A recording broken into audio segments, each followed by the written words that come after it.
I know I look like a hot mess, but I don't have time to fix it, so let's get going. Seriously, it's giving like Twinks' first time at Pride energy.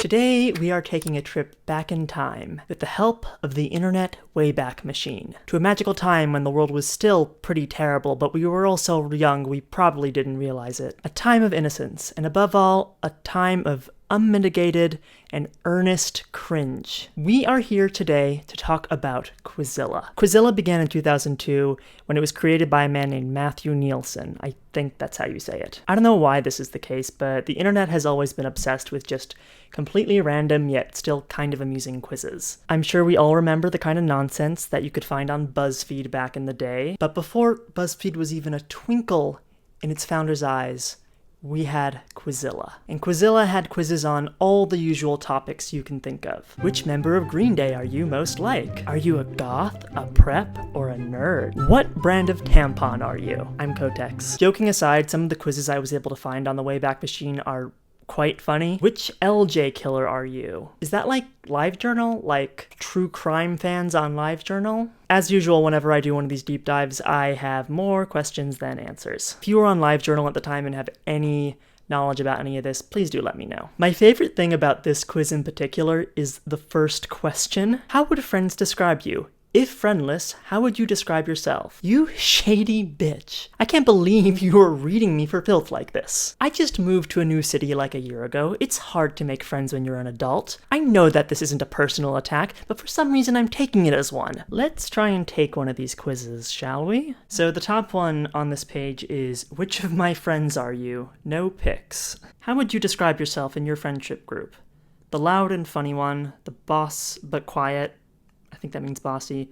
Very quiet and always ready to help people. The moody one, only you can't admit it very easily. The one who wants everyone to be great friends all the time. And a bit slow. It really depends on who I'm with, but let's go with the moody one. What is your fave color? I know. I mean, you don't. My favorite color is blue, I guess. I do have a lot of black clothing, but I don't know if I'd call that my favorite color. How would you describe yourself? Sweet and cute, goth, book mad, hippie, punk. What if I'm a book mad punk? What about that, huh? This quiz is exclusionary to bookish punks. Makes me sad. Let's go with book mad, though. When is my birthday? That is going to be in June.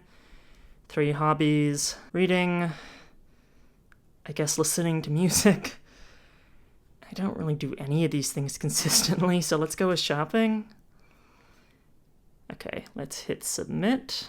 And we have an error message. This was one of the problems I ran into when I was researching this. With the site no longer around and only what we have on the Wayback Machine at our disposal, there's a lot of stuff that we just don't have access to. I can access quizzes from the homepage. I could probably find a few other ones. The result pages for any of these, I just can't access. Which is a damn shame for a lot of reasons, especially because I really wanted to know which Mariah Carey CD I am. Users of the site also had the ability to use HTML to customize their quizzes, but that also isn't saved. Everything has a very bare bones look to it. Somewhat related to this, just because we're talking about tests, does anyone else still get like advertisements for like, are you gay?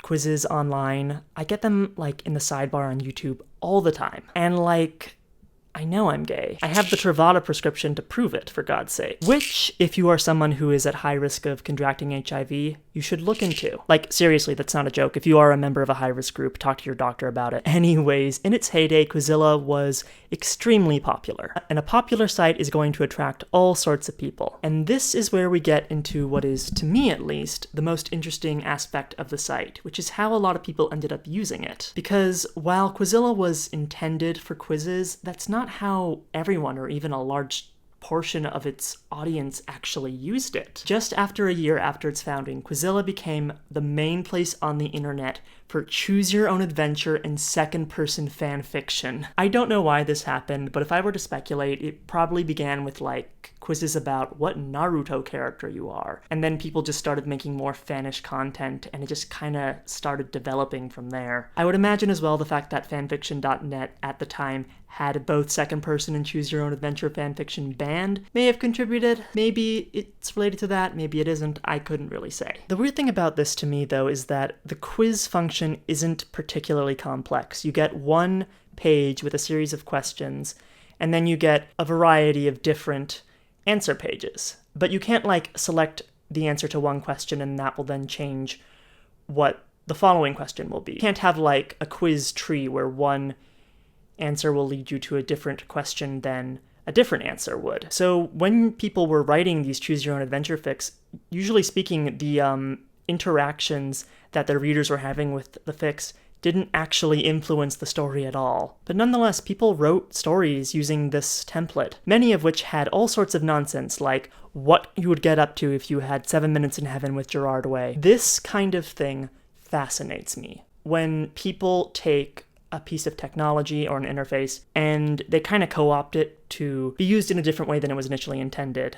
in the way they want it to be used. There's loads of examples of this. Like, there are those Club Penguin armies that fought battles in the servers and are still around today in like fan-made servers. I would love to do a video about them someday. Let me know if that interests you. I'm also thinking of an article I read during lockdown where someone organized like a house party in a Google spreadsheet. I'll try and link the article below. It was a great read. And then there's other stuff like the dominatrix who had people come to her Animal Crossing island so they could do tasks for her and she could humiliate them and they would pay her for that. And like, good for her. Like, that must have been a rough time for people making money in that specific sphere, and I can admire a unique or novel solution to a problem. And also, I respect sex workers, as should you. You know, between me talking about Truvada and sex work, this video's gotten a lot more sexy, or at least it's gotten into more sexual territory than I expected, but in a way that's not too surprising considering what some of the stories were like on Quizilla. According to an FAQ post I found, Quizilla's main demographic was teenagers, and teenagers have a lot of hormones and not a lot of ways to express them. As a result, a lot of the stories that were posted on here were very NSFW. That became a bit of a problem because the site didn't technically allow NSFW content, which must have been really unfortunate if you wanted to know which anime character would be most likely to give you head. The good news is for Quizilla users is that they had a solution to this, or rather, a solution already existed.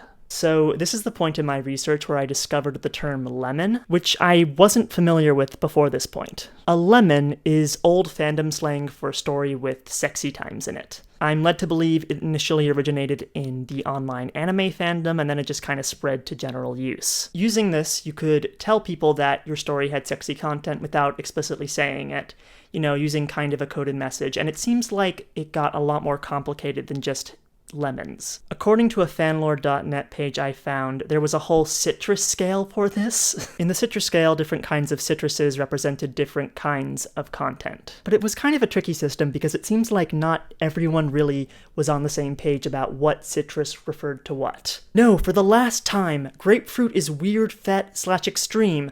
Orange is for SFW. We definitely do not want people tagging kinky stuff as oranges. Orange is 100% made up and it should be used to tag fluffy stuff because oranges are sweet. There was a lot of division about oranges in particular, it seems. This is hilarious to me for a lot of reasons. For one thing, it's just kind of silly, but for another thing, it seems like people on the internet kind of reinvented the hanky code without even realizing it. For those unaware, the hanky code was a code used by gay men, particularly gay leathermen, to tell one another covertly what they were into. Different colors represented different sexual acts, and whether you liked to be on the giving or the receiving end was determined by whether it was in your left pocket or your right pocket. Hankies were also sometimes worn around the neck, which doesn't tell you anything besides demonstrating that you're into something in particular. Well, I say used to, but queer people have continued to use the hanky code, and it is still very much thriving in the communities where it would be useful.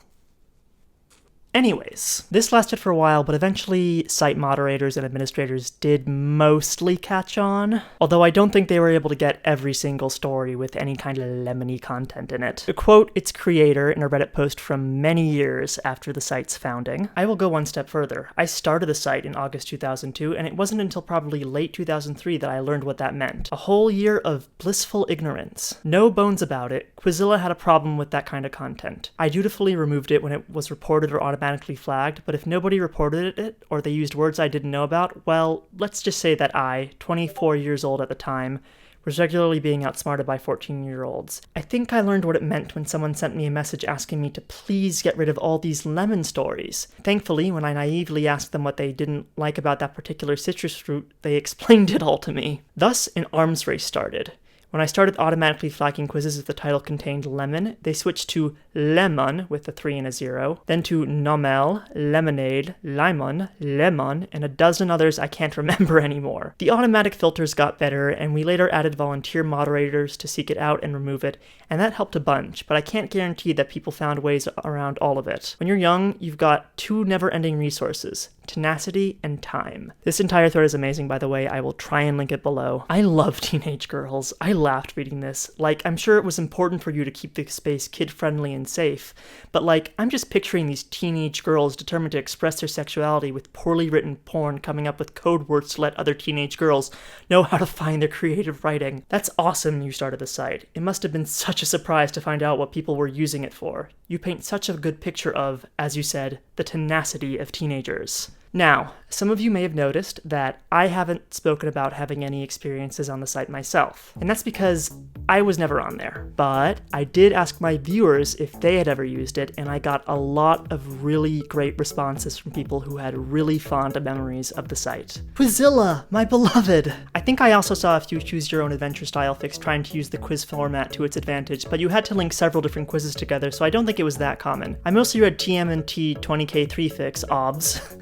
But I tried out some Naruto and maybe a Fushigi Yugi one. It was the early 2000s anime boom, woo face. I don't know Fushigi Yugi. I know Yu-Gi-Oh! I was like a Yu-Gi-Oh! And Pokemon kid. I didn't really get into Naruto or Dragon Ball or any of that. This was also the age of author's notes within the text, so sometimes people used the need to have at least one question to click as a waypoint after a plot twist, and they'd go, Q, so what do you think of that? Cat emoticon with a wink.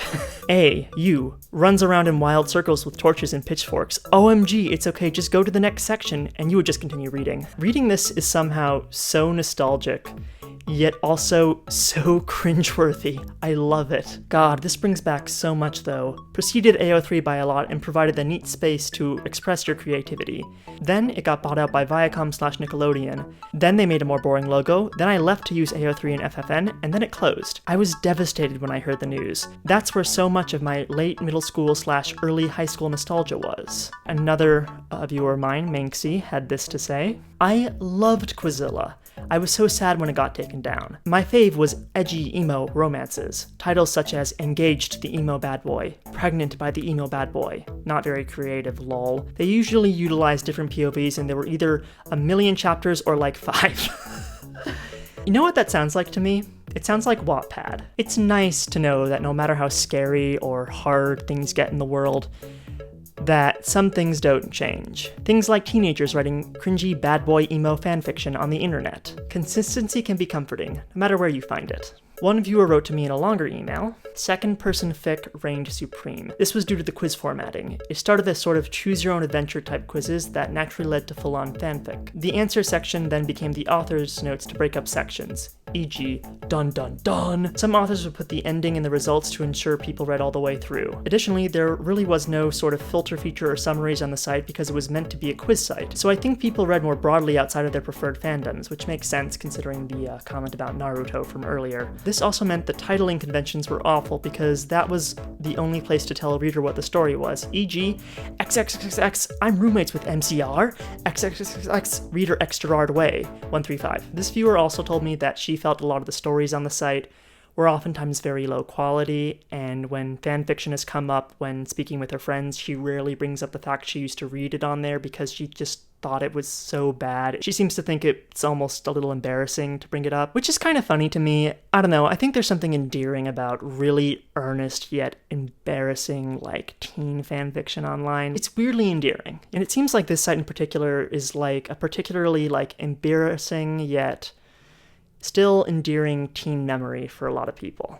Another YouTube comment from the community post I put out asking people about this reads as follows. I was on Quizilla from 2011. It was my primary fanfic site and an integral part of my internet childhood, so it's whack to see someone talking about it. I read mostly Kingdom Hearts fanfic in the form of WWYFF/WWFFY, who would you fall for, who would fall for you? My internet white whale is also a Quizilla fanfic. It was a Final Fantasy's Tactics Advance fanfic, not a WWYFF, just prose. It's a long acronym. For the characters' routines. I know it's probably lost, but I can dream. I also wrote some, specifically in Avengers High School AU that I did with my sister. It was really a flawed system, actually, because you had to put development into each character's romance for the result, but it would have to be reset by the time you got to the next part, because that main quiz was generic. I also ended up being asexual and aromantic, so IDK what the appeal of a WWYFF was to me then. Can I just say, I love how queer my audience is. I didn't even, intend that to be the case when I started this channel, but it's just kinda happened. I got a lot of replies from so many people about this site. People have such fond memories of it. And some of these posts were really long, which I'm not mad about, to be clear. I love that, actually. I think it shows just how fond people were of this site, that they're willing to just babble about it. I think it's really sweet, and it gave me a lot of information. It also just kind of cracks me up that almost everyone seems to remember this as a place to read fanfiction, and not as a place to take quizzes. But seriously, I love hearing people's memories about this kind of stuff. If you want to share your own memories of Quizilla or any kind of similar sites, please share them below. I read every comment that gets posted to every one of my videos. I will read them, I will likely reply. Think of it as a place where you can reminisce and swap stories with others, just enjoy yourself. I was unable to finish filming yesterday, which is why I am filming this today. And yes, if you see my shirt, you will have discovered that I am/was Homestuck Trash. I will not be explaining myself at this time. Anyways, with all this fanfiction being written and posted to the site, it wasn't too long before the creators of the site caught on to that fact. After a few years, they added a proper story section to the site and allowed people to post in that. Your email suggests that the templates for writing stories was basically the same as it was for writing quizzes, so I think that this was just an attempt to divide things up in a more simple way as opposed to actually giving the user base new tools. Although it should be mentioned that if you look at one of the home pages that the Wayback Machine has saved, you can see that Spin the Bottle with Naruto characters is still listed in the quiz section. So I don't know how successful dividing things up like this actually was. But I think that's kind of amazing. The creators of the site saw how people used it and they attempted to accommodate that fact, instead of getting mad that it wasn't being used in the way it was intended. And it's not just my viewers who have fond memories of this site. I found so many Tumblr posts, Reddit posts, all sorts of posts from all over the place online, from people reminiscing about this site. Stories may have been poorly written and not particularly suited to the format that they were presented in, but people remember it, and they loved it. It made a lot of people happy. Unfortunately, Quizilla was never going to last forever. In 2006, the site was bought out by Viacom, the logo was changed, and of course, now that a big company had gotten involved, there was an even bigger crackdown on the more unsavory stories and subject matters that were occasionally posted to it. Things had to be PG, although going off of what some of my viewers have said, I don't think they were also particularly consistent about that either. Like, one viewer of mine talked about vampire harem stories, which were inspired by Twilight that they read on there. Who really knows? People who were there, so not me. In 2012, the site's forums were closed, and then, just 2 years after that, it was all over. The site was deleted. It had had a long run, lasting about 12 years, and had thousands, if not hundreds of thousands of people who used it. And now, it was gone. Nowadays, if you search the site, it just kind of redirects you to Nickelodeon's website. Like a lot of people my age, I was warned to be careful about what I put on the internet, and one of the reasons I was told for this was that once something goes on the internet, it's there forever. There's no getting rid of it. I think, like a lot of people, as I've grown up, I've learned that that is not always true, for the better and for the worse. I occasionally go onto the Club Penguin fan servers I mentioned earlier. I go by the name Krakoa on there. Shout out to any X-Men fans in the audience who may know what that's a reference to. And I enjoy myself. It's nice to, be back in that atmosphere, but it's not the same as it was when I was a child. Everyone on there is an adult. They talk about things like RuPaul's Drag Race, or they mention that they're getting stuff on Uber Eats or whatever else. You can't really go back to the way things were, no matter how much you want to. And in the case of Quizilla, we don't even have anything that's particularly substantial to remember it by. The stories people worked so hard on, the ones which were quizzes chained together one after the other, are gone. you can't really take them anymore. All we have left is what limited amount was saved by the Wayback Machine. Life goes on, and things you remember weren't always the way we imagined they were. And unfortunately, oftentimes, the only thing we have to remember them by is scraps, just pieces of what we can find on the internet. Shadows from what other people were able to record of it. You can't read the Avengers AU one viewer wrote, you can't read any of that Twilight vampire harem stuff anymore, or that Naruto spin the bottle one anymore. Quizilla was cringe, but of course it was. Teenagers are cringe. And I think it's possible to look back at something with some fondness while still laughing at the cringier and more embarrassing parts of it. I don't remember Quizilla, but others do, and as long as we keep talking about it, it lives on, and I hope it will live on for many years to come. Thank you again to everyone who shared their memories with me. You were an amazing resource for this video. I've already asked once, but if you do have any memories of stories or experiences on the site, please do post about them below. Let me know what you'd get up to if you had 7 minutes in heaven with Gerard Way. And yeah, please like, comment, subscribe. All of that really does help. I'm David M, and as this is likely the last time you will be seeing me this year, happy holidays. I hope your holiday season isn't too stressful and that you're able to make some time for yourself amongst all the craziness. If you're doing anything fun this season, let me know. Doing something stressful and need to vent, let me know. I'm gonna be visiting family for part of it, and I'm surprisingly looking forward to it. I am looking forward to speaking to you all in 2024. Be well.